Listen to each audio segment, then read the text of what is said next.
To the power 4 plus 2d square plus 1 whole by equals to X square cos X. इसको solve करना है।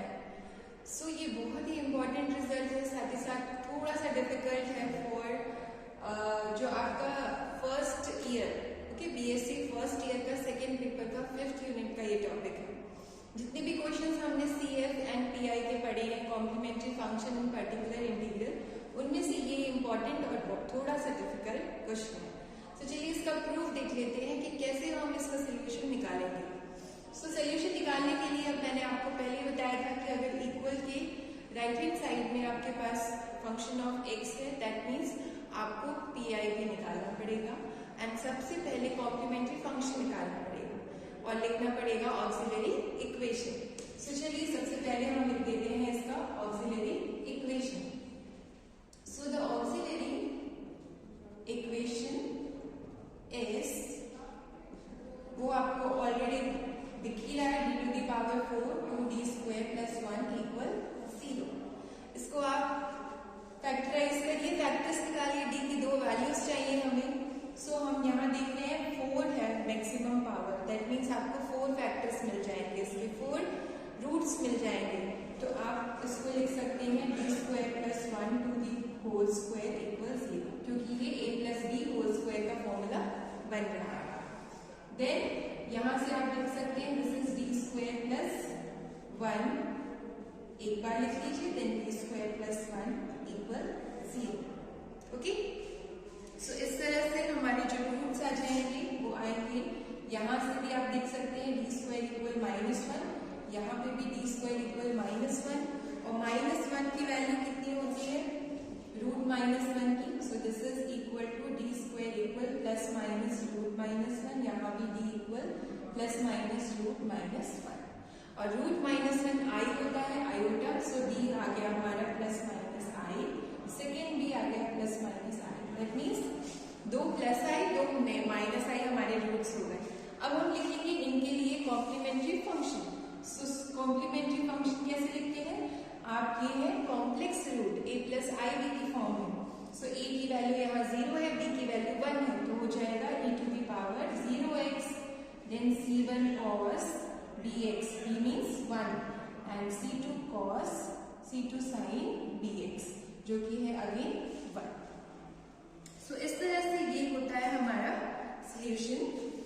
आपको पता होगा कि अगर सेम रूट्स होते हैं तो हम क्या करते हैं, वही हम यहाँ अप्लाई कर लेते हैं, उससे आपको इजी हो जाएगा। आप चाहें तो दोनों के लिए अलग अलग भी लिख सकते हैं, या फिर एक मेथड है कि आप अगर रूट सिमिलर रहते हैं तो क्या करते हैं, उसके लिए लिखते हैं c1 प्लस c2x और यहाँ आ जाएगा cos x and c3 plus c4x और यहाँ आ जाएगा आपका sin x।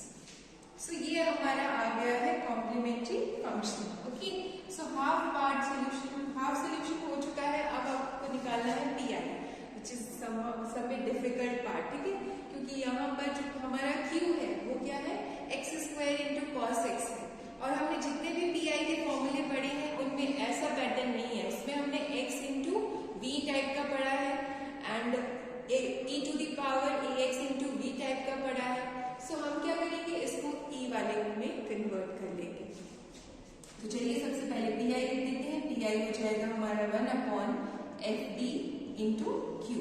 So this is 1/fd, हम लिख लेते हैं D square plus 1 whole square simple form में। क्यू हमारा आ गया यहाँ पर एक्स स्क्वायर कॉस एक्स। अब हम क्या करेंगे, हमारे पास डायरेक्ट कोई फॉर्मूला नहीं है इसके लिए, इसलिए हम इसको cos को e की टर्म्स में कन्वर्ट करेंगे। आप जानते होंगे कि cos x किसके इक्वल होता है, e to the power ix plus e to the power minus ix divided by 2। ये वैल्यू आप जानते हैं, cos x को अगर एक्सपोनेंशियल की टर्म में एक्सप्रेस करना हो so cos x will be e to the power ix plus e to the power minus ix upon 2। और sin x क्या होता है, मैं आपको एक बार बता देती हूँ सिंपल वे में। cos x एक्सपोनेंशियल की फॉर्म में e to the power ix plus e to the power minus ix upon 2 होता है और sin x होता है e to the power ix minus e to the power minus ix upon 2y।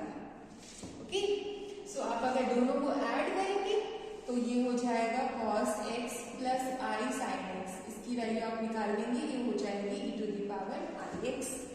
Okay, and अगर आप subtract कर देंगे दोनों को, means cos X minus I sine X, तो आपको क्या मिल जाएगा, ये सब्ट्रैक्ट हो जाएंगे और ये ऐड हो जाएंगे, तो ये आपको देंगे e to the power minus I X. So ये बहुत ही इंपॉर्टेंट रिजल्ट्स है 4, जिनका यूज आपने पहले भी पढ़ा होगा स्कूल में भी। अब हम यहाँ पर क्या करने वाले हैं, यहाँ हम सेपरेट कर देंगे। सबसे पहले ये 2 कांस्टेंट है, इसको बाहर ले आएंगे, तो 1/2 हमने बाहर लिख दिया और हमने सेपरेट कर दिया, ये डी स्क्वायर प्लस 1 का होल स्क्वायर, और यहाँ लिख देंगे e to the power I X into X square, e to the power I X into X square. और ये सेकेंड वाले के लिए भी plus 1/2 1/d square plus 1 whole square e to the power minus I X into X square.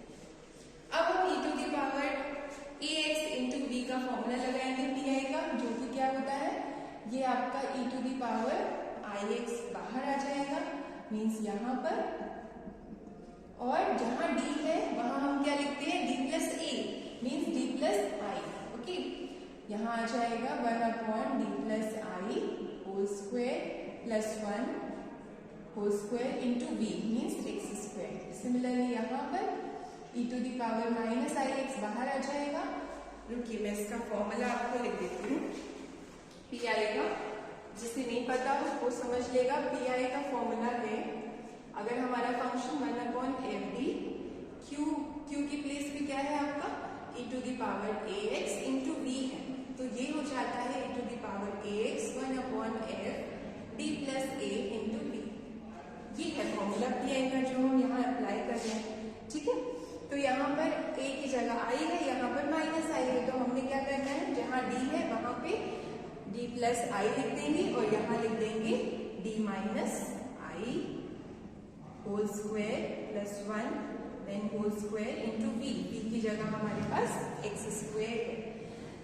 फिर आप क्या करेंगे, यहाँ पर स्क्वायर कर देंगे, ये यहाँ पे स्क्वायर का फॉर्मूला लगाएंगे, यहाँ भी स्क्वायर का फॉर्मूला लगाएंगे।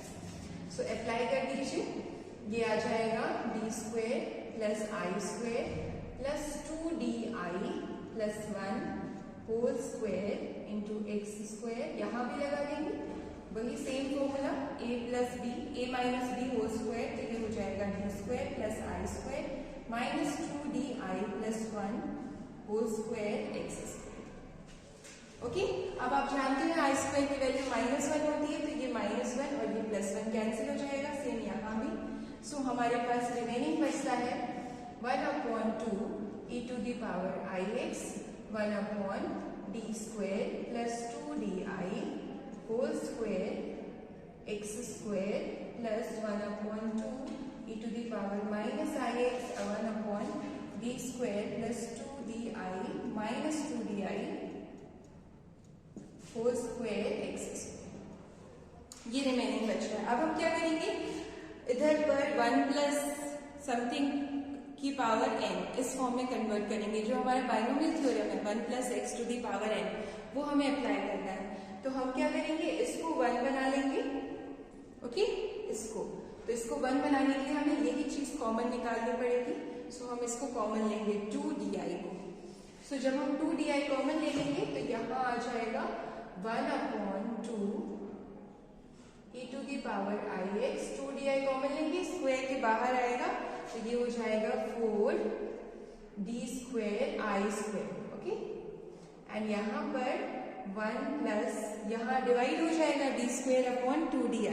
सो एक d से एक d कैंसिल होगा और i नीचे आ रहा है, उसको रैशनलाइज कर लेंगे तो आई स्क्वायर आ जाएगा, तो ये ऊपर नेगेटिव और यहाँ बचेगा आपका, आप चाहें तो लिख लीजिए एक बार, d स्क्वायर अपॉन 2d आई, ये बचेगा यहाँ पर एक्स स्क्वायर। यहाँ पर भी हम सेम वही कॉमन लेंगे, 2di कॉमन ले लेंगे, तो ये हो जाएगा 4d स्क्वायर आई स्क्वायर, और यहाँ पर बचेगा माइनस 2di कॉमन लेंगे। ठीक है, तो माइनस का स्क्वायर प्लस हो जाएगा, so 1 minus d square upon 2di whole square into X square. So यहाँ तक अब हम पहुंच चुके हैं। अब हमें इसके आगे करने के लिए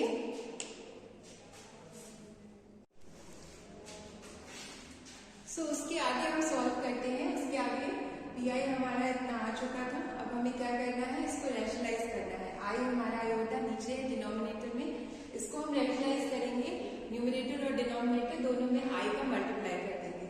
ये डी से डी कैंसिल हो जाएगा तो ये बचेगा डी और आई ऊपर आ जाएगा, नीचे वाला आई स्क्वायर होके -1 हो जाएगा जो हमने यहाँ लगा दिया। नेक्स्ट स्टेप में मैंने यहाँ पे भी रैशनलाइज कर दिया है, यहाँ भी ये डी से डी कैंसिल कर दिया तो एक डी बचा और रैशनलाइज किया तो नीचे जो आई स्क्वायर की वजह से -1 आया वो यहाँ प्लस हो गया। ओके, सो ये हो गया स्टेप। देन अभी हम लगाएंगे बाइनोमियल थ्योरम। बाइनोमियल थ्योरम जो हमने पढ़ी थी 1 + x⁴ n के लिए, वो हम यहाँ अप्लाई करेंगे। ओके, सो बाइनोमियल थ्योरम क्या कहती है, for 1 + x⁴ n, this is 1 + nx + n n-1/2 factorial x² plus so on. This is the theorem. And अगर आपका 1 - x⁴ n है तो वो भी क्या होगा 1 - nx then plus n-1/2 factorial x² minus 1 इस फॉर्म में आएगा। तो यही थ्योरम हमें अप्लाई करनी है दोनों जगह, यहाँ नेगेटिव के लिए, यहाँ पॉजिटिव के लिए। सो दिस इज योर x। अगर हम ये बाइनोमियल थ्योरम अप्लाई करें तो 1 - x means 1 - x and n हमारा -2 है। तो हमने 3 टर्म्स निकाल ली इस रिजल्ट को लगाकर, n × x हो जाएगा, सो ये 2 कैंसिल हो जाएगा -2 से और नेगेटिव हो जाएगा पॉजिटिव, दिया जाएगा। सो आपको सिंपल यहाँ और यहाँ बाइनोमियल थ्योरम लगा दिया। फिर हमने क्या किया है, इसके बाद यहाँ पर ये जो है इसको हमने x² से मल्टीप्लाई कर दिया टर्म बाय टर्म। 1 से किया तो x² आ गया, यहाँ भी किया x² से मल्टीप्लाई, और d मीन्स क्या होता है डिफरेंशिएशन, तो x² का डिफरेंशिएशन x की रिस्पेक्ट में, तो वो हो जाएगा 2x। यहाँ d² है तो 2 बार डिफरेंशिएशन x² का, फर्स्ट टाइम करेंगे तो 2x आएगा, सेकेंड टाइम करेंगे तो x2 बचेगा सिंपल, तो वही 2 से 4 कैंसिल होगी, 3/2 बचेगा। सिमिलरली आगे हमने इसलिए नहीं किया क्योंकि d³ होगा, ये d⁶ होगा, तो ये पावर्स इंक्रीज हो रही है और आप जानते हैं x² का डबल डिफरेंशिएशन पॉसिबल है, ट्रिपल के बाद तो 0 हो जाता है। ठीक है, यहाँ पर 2 टाइम्स में ये 2 आ गया और थर्ड टाइम आप करेंगे तो कांस्टेंट का 0 हो जाएगा, इसलिए हमने बस यहाँ तक किया। सेम मेथड यहाँ अप्लाई किया, x² अंदर मल्टीप्लाई किया और टर्म बाय टर्म डिफरेंशिएशन कर दिया, तो ये 3 टर्म ही रिजल्ट देंगे, आगे की टर्म 0 हो जाएंगे। देन आपको क्या करना है, ये जो d² नीचे है ये डिनोमिनेटर में है, दैट मीन्स ये इंटीग्रेशन में हो गया कन्वर्ट, क्योंकि 1/d इंटीग्रेशन हो जाता है। ठीक है, d डिफरेंशिएशन 1/d इंटीग्रेशन। तो अब हमें इंटीग्रेट करना है इन तीनों टर्म्स को, तो x² का इंटीग्रेशन क्या होता है x⁴3/3, लेकिन ये d² है तो एक बार इंटीग्रेट करने के बाद दूसरी बार फिर से करना है, तो वो हो जाएगा x⁴4/4 और 4 × 3 12, सो x⁴4/12 आ जाएगा। यहाँ भी आप 2 बार इसको इंटीग्रेट करेंगे x के रिस्पेक्ट में, यहाँ करेंगे। सिमिलरली यहाँ पर भी d² नीचे है तो ये इंटीग्रेशन में चेंज हो जाएगा, तो हम इन तीनों टर्म्स को 2 बार इंटीग्रेट करके लिख देंगे। देन आपको क्या करना है, आप इनका ये फैक्टर बना लीजिए, x²/12 कॉमन ले लेंगे दोनों से और ये आ जाएगा e⁻�ix एंड यहाँ e⁻⁻x। ओके, सो इस तरह से -1/8 पहले मैंने कॉमन ले लिया है, उसके बाद ये कॉमन लेके ये 3 फैक्टर बन गए हैं। अब हमने क्या रिजल्ट लगाया है, आपको भी मैंने बताया था cos x का फॉर्मूला क्या होता है, e⁻�ix + e⁻�ix/2। तो हमने क्या किया, इसकी जगह लिख दिया 2 cos x। सिमिलरली ये प्लस का है तो 2 cos x, और माइनस के लिए क्या होता है i2 sin x। सो फिर हमने सिंप्लीफाई कर दिया, सॉल्व कर लिया इसको, ये आ गया। फिर हमने ये -8 को सिंपल अंदर मल्टीप्लाई किया और ये cos x में दोनों में कॉमन था तो ये कॉमन लेके एलसीएम लेके ये आ गया। सो दिस इज अवर PI।